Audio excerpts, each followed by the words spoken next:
বলতাছি ভাই, আমার একদম ডিস্টার্ব করো না। ভাই আচ্ছা, আমার ভালো লাগতেছে না, বুঝছো?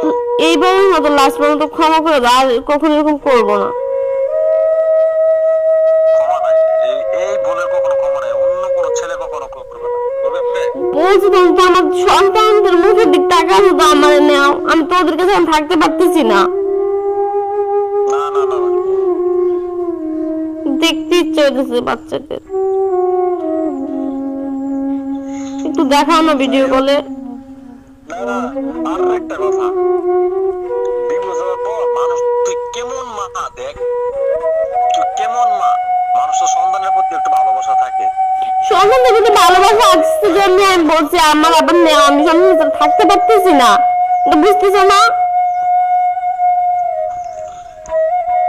তুই কেমন মা দেখ, ডিভোর্স দেওয়ার পর তাও আমার সন্তানদের তুই একটু খেয়াল রাখস না, বা একটু খোঁজ খবর রাখস নাই। সেটা তো আমি এখন বুঝতেছি, যে জন্য আমি বলছি আমি আবার আসতে চাই, আবার ব্যাক করতে চাই।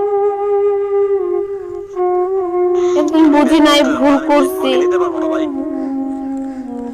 এবারও মতো ক্ষমা করে দাও। তাদের তো ভাই আমি তো আছি এখন প্রবাসে, আর তুই যাওয়াস কি জানি না। তুই ডিভোর্স দেওয়ার পর তোদের সন্তানের মার কাছে দিয়ে যত করার কইরা আমি আইসে বসি, দীর্ঘ কষ্ট নিয়েছি বাংলাদেশ থেকে, বুঝছো? আর একটা প্রবাসী হাজবেন্ড কি চায়? আমার বাচ্চাদেরকে ছাড়া আমি চলে আসছি, এতদিন মা ছাড়া ছিল, বাচ্চাগুলো মার আদর পায় নাই, এখন কি, এখন এখন আমি চাইতেছি আসতাম তো একটু তো মা আদর পাবে না।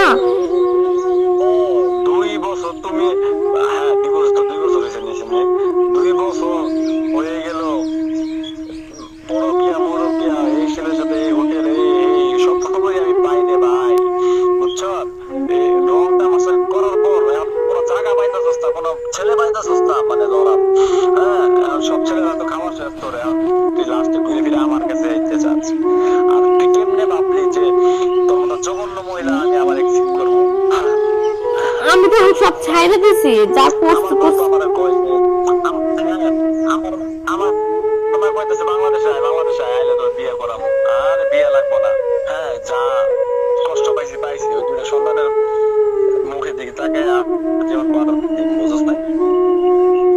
আচ্ছা, আমি তো এখন তো এসব তোর করি নাই, সব সব ছাইড়ে দিছি, সব কিছু ছাইড়ে টাইড়ে দিয়ে আমি তোমার কাছে ব্যাক করতে চাইতেছি, আমার সন্তানদের সাথে থাকতে চাইতেছি। বস্তির বাচ্চা তুই আমার কল দিবি না, তখন ভালো ব্যবহার করলাম আমি ভাই।